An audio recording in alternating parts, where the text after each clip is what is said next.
Early spring and Wednesday evening late, when we gathered at Mountain View Baptist Church to worship and pray.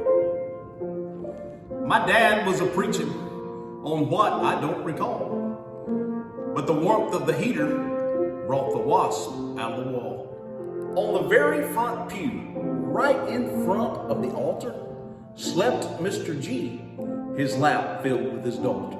On top of his lap and daughter was laid a big King James Bible turned to the text page. As the sermon rang out in that wood-framed room, a wasp flew straight for Mr. G. Danger loomed. One lady in the back, she saw the coming pain, and she waved frantically, but 'twas all in vain.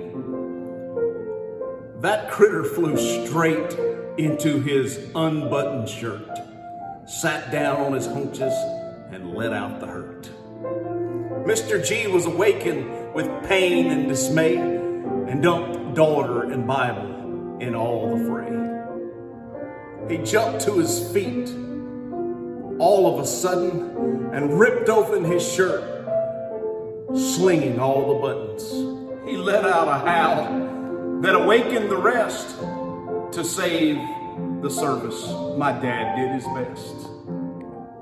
But daughter and Bible and buttons and blood-curdling screams had taken all minds from spiritual things.